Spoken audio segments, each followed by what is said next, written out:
রাজ্যের প্রবীণ রাজনীতিবিদ সাংসদ অধ্যাপক সৌগত রায় এই মুহূর্তে TV9 বাংলার মুখোমুখি। স্যার, আপনি কয়েক দশকের রাজনৈতিক ওঠাপড়ার সাক্ষী, 70 দশক দেখেছেন।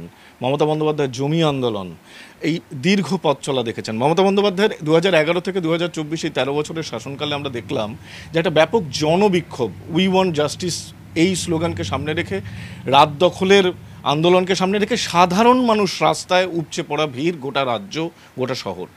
এই জনবিক্ষোভকে কি চোখে দেখছেন? আমি এটাকে ভীষণ গুরুত্ব দিচ্ছি না। তার কারণ আমার মনে হয় এটা একটা সাময়িক আবেগের বহিঃপ্রকাশ। আমি সেদিন সিথির মোড়ে আটকে গিয়েছিলাম, ওই মিছিল তখন যাচ্ছিল। 2 ঘন্টা দাঁড়িয়ে আমি দেখলাম যারা এতে এসছিল তারা অনেকেই প্রথমবার কোনো মিছিলে এসছে। তাদের আবেগ ছিল কিন্তু কোনো ডিরেকশন ছিল না। তার ফলে এই আন্দোলন টিকবে না। যারা বাংলাদেশের গণ আন্দোলনের সাথে এটা তুলনা করবে তারা ভুল করবে। এটা আমি দেখলাম যে একটা মধ্যবিত্তের একটা অংশ, তারাই ব্যাপকভাবে নেমেছে যে কোনো কারণেই হোক। তার ফলে আমি বলছি যে গত পরশুদিন বিক্ষোভ ছিল, আজকে কিছু নয়। আজকে মমতা ব্যানার্জির মিছিল দেখবেন, রেকর্ড ভিড় হবে। আপনি বাংলাদেশের প্রসঙ্গ বললেন, মমতা বন্দ্যোপাধ্যায় নিজে তার ভাষণে বাংলাদেশের প্রসঙ্গ তুলে এনেছেন। তিনি বলেছেন যে অনেকে বাংলাদেশের অনুপ্রেরণা বা বাংলাদেশকে অনুপ্রেরণা মনে করে রাস্তায় নামছেন। অনেকে স্বপ্ন দেখছে যে এইভাবে যদি পশ্চিমবাংলা নির্বাচিত স্থায়ী সরকারকে সরানো যায়, কিন্তু সেটা আদৌ সম্ভব নয়, সম্ভব হবেও না। বাংলাদেশে যেটা হয়েছিল, প্রথম দিনই যদি শেখ হাসিনা একটা সমঝোতা এসে যেতেন, প্রথম দিন যদি ওই প্রচণ্ড হিংসা না হতো, তাহলে ব্যাপারটা এত দূর যেত না।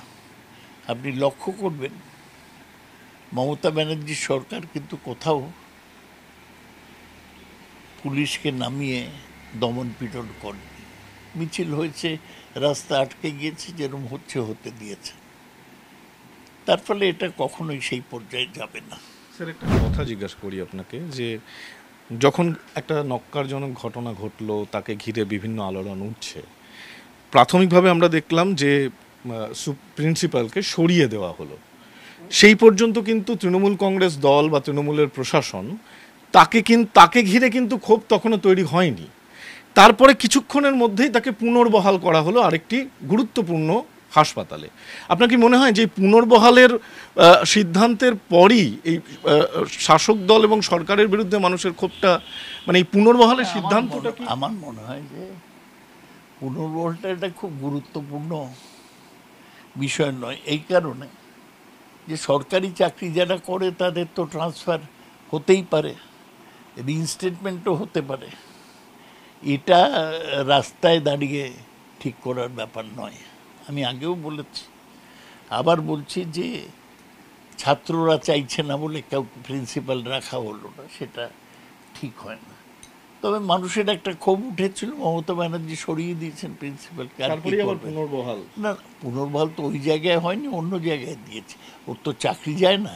একটা সরকারি চাকরি যে করে আপনি বুঝবেন, তাকে ডিসমিস করা যায় না, তার তো একটা লিগ্যাল পজিশন আছে। পুনর্বহালের পরই অনেক জায়গা থেকে প্রশ্ন উঠতে শুরু করলো যে এত সন্দীপ প্রীতি কেন, সন্দীপকে কেন ইয়ে করছে। আমি সন্দীপ ঘোষকে চিনি না, একদিনই ওই যেদিন মেয়েটি মারা গিয়েছিল দেখা হয়েছে। কি জন্যে কি ব্যাপার আমি এ নিয়ে কিছু বলতে পারবো না। এটা নিয়ে আমার আলোচনার মতো কোনো বিষয় নয়। ডাক্তারদের নিজস্ব রাজনীতি, তারা বিভিন্ন পক্ষে বিপক্ষে বলছে, এটা সাধারণ মানুষের কি আসে যায়। অনেকে সন্দীপ ঘোষের বিরুদ্ধে অভিযোগ করছেন যে উনি ওখানে একদম, অনেকে বলছেন উনিও একদম ডাস্টবিন তৈরি করে ফেলেছিলেন, না, না, ফেল করিয়ে। তার সাথে এই ঘটনা, এই আন্দোলনের কি সম্পর্ক আছে? আপনারা TV9 এই আরজি কর নিয়ে সরকারের বিরুদ্ধে বিক্ষোভ তৈরি করা বড় ভূমিকা পালন করেছে, আপনাদের কৃতিত্ব দিতে হবে। কিন্তু আপনি বলুন তো, ডাস্টবিনে কি পড়ে থাকে ইত্যাদি ইত্যাদি,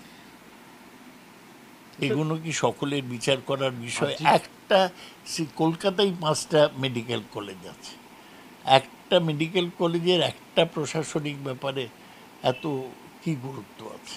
এত বড় একটা ঘটনা, তারপরে তো সন্দীপ ঘোষকে ছুটিতেও পাঠিয়ে দেওয়া যেত, তাহলে তো প্রশাসন আর এটার সঙ্গে জড়াতে সেটা না। আপনারা সবাই ঠিক করলে তো মুশকিল। টিভির যারা অ্যাঙ্কার তারা ঠিক করবেন যে কি করা উচিত, প্রশাসন যা ঠিক মনে করেছে করেছে। আপনিও প্রশাসন চালালে এরমভাবেই চালাতে হতো। একটা কথা বলছি যে পুলিশের ভূমিকা, পুলিশ ফেসবুকে ছবি দিয়ে জনগণকে বলছেন চিহ্নিত করার জন্য। যে পুলিশ তার সঙ্গে একটা তার দক্ষতা নিয়ে আন্তর্জাতিক পুলিশের সঙ্গে তুলনা করা হয়, সেই পুলিশ তার তদন্ত নিজে করছে এটা না। যে আপনারা বলছেন, এছাড়া পুলিশ কি করবে? আরজি করে সেদিন হঠাৎ রাত করে হামলা হলো। আরজি করে অনেক কষ্ট করে যে এমার্জেন্সি তৈরি করা হয়েছিল, HDU হাই ডিপেন্ডেন্সি ইউনিট তৈরি করা হয়েছে, ভেঙে গুড়িয়ে দিল। পুলিশও ঘটনার আকস্মিকতায় বিভ্রল হয়ে পড়েছিল, তারা ঠিক করতে পারে। এবং যারা এসছে, আমি জানি যে তারা CPM-এর লোক, কিন্তু তাদের তো পুলিশ চেনে না, তাই পুলিশ গোল গোল চিহ্ন দিয়ে ওই লোকগুলোকে চেনাবার চেষ্টা করছে। স্যার, ওই হাফ প্যান্ট পরা বিভিন্ন এই যে যাদেরকে হুলিগ্যান বলা হচ্ছে কোট আনকোট, এরা আপনি বলছেন CPM-এর লোক? CPM-ই পাঠিয়েছে। এতে ওই এলাকায় একটা CPM-এর পুরনো বেস আছে, CPM-এর নেতারা মীনাক্ষী এরা সব ছিল, আমি মীনাক্ষীকে চিনি না। এবং আমার কাছে খবর হচ্ছে CPM ওই লোকদের পাঠিয়েছিল, বিজেপির সাপোর্ট ছিল, কিন্তু বিজেপি কিছু করতে পারেনি। এবং CPM লোকাল লোকরা কিছু লুম্পেন জোগাড় করে এটা করেছে, বিভৎস ঘটনা। গতকাল কুণাল ঘোষ একটা ইঙ্গিতপূর্ণ কথা বলেছেন যে বাম রাম যেই থাকুক না কেন তাদের গ্রেপ্তার করা হোক, এবং তৃণমূল কংগ্রেস দলের কোনো স্থানীয় লোক যদি গোপনে আতাত করে এই ঘটনা ঘটায় তাদেরকেও গ্রেপ্তার করা হোক। এই তৃণমূল কংগ্রেস দলের স্থানীয় নেতাদের প্রসঙ্গটা একজন মুখপাত্রের বক্তব্যে উঠে এসছে।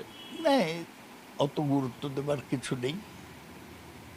এটাই বলা হচ্ছে যে সবাইকে গ্রেপ্তার করা হবে। যদি আবেগে কেউ এর মধ্যে গিয়ে থাকে, তাকেও গ্রেপ্তার করা হবে। ভাঙচুরের ঘটনা তো ক্ষমা করা যায় না। ঠিক। তো পুলিশ বিরোধীদের বিষয়ে মাঝরাতে তারা অ্যাকশানে নামতে পারেন, সে পুলিশ তদন্তের জন্য মানুষের দ্বারস্থ হচ্ছেন। কেন হবে না? একটা হঠাৎ মব সিচুয়েশন হলে এইভাবেই তো করতে হয়, অন্য কোনো উপায় নেই। সামগ্রিকভাবে আরজি কর নিয়ে আপনার কি মূল্যায়ন? আরজি করের ঘটনা এবং তারপরে তৃণমূল, আমার ধারণা আস্তে আস্তে স্তীমিত হয়ে যাবে। এর মধ্যে CBI এনকোয়ারি করে যদি কিছু বার করতে পারে আরও ভালো, মানুষের মনের ক্ষোভটা কমে যাবে। এবং এই রকম রাত দখল করো এই আন্দোলন তো বারবার হয় না, একদিনই হয়েছে, ঠান্ডা হয়ে যাবে। কিন্তু সেই জন্যই সরকার কোনো বাধা দেয়নি। এই যে রাত্রিরে লোক জমা হলো, রাস্তা অবরোধ করলো, কোথাও বাধা দেয়নি, লোকের খুব অসুবিধা হয়েছে। আমি একটা শেষ প্রশ্ন করছি আপনি সরকারের যে কথাটা যে আপনি বলছেন, প্রাথমিকভাবে যখন ঘটনাটা ঘটেছিল কোনো সাধারণ মানুষ কিন্তু সেই অর্থে সরকারকে কাঠগড়ায় দাঁড় করায়নি। ঘটনা ঘটেছিল, তারপরে মমতা বন্দ্যোপাধ্যায় বলেছেন যে এর মধ্যে আমাদের লেনাদেনা নেই, আমরা এর ব্যবস্থা হোক, দরকার পড়লে 7 দিনের মধ্যে না হলে সিবিআই যদি নিতে চায় আমাদের কোনো আপত্তি নেই। তখন থেকে বিতর্কটা শুরু হলো, যখন এই বিতর্কিত প্রিন্সিপালকে কলকাতারই আরেকটা বিতর্কিত প্রিন্সিপালের বিরুদ্ধে হয়তো আপনাদের কিছু ইস্যু আছে, TV9 হয়তো তারকে সরাবার জন্য দেখাতে চাইছে যে আমরা প্রচার করে একজনকে সরিয়ে দিতে পারি। আমি বিতর্কিত প্রিন্সিপাল সম্বন্ধে কিচ্ছু জানি না, আমি তো মেডিকেল কলেজের সাথে যুক্ত নয়। তবে এটা বিচার করার বিষয় প্রশাসনের, হেলথ ডিপার্টমেন্ট একটা আছে, তারা ঠিক করবে। এটা টিভি 9-এর পর্দায় না, না। বা এবার উনি যদি কলকাতার রাস্তায় পুনর্বহাল ঠিক না হবে হতেন, না। তাহলে গভর্নমেন্টকে না, না। কেউ আর পার্টি করতো না এটা আপনাদের কথা, গভর্নমেন্ট যা করার ঠিক মনে করেছে। অসংখ্য ধন্যবাদ। আমরা কথা বললাম সৌগত রায়ের সঙ্গে, ক্যামেরায় তুষার ঘটকের সঙ্গে সৌরভ গুহ, টিভি 9 বাংলা, কলকাতা।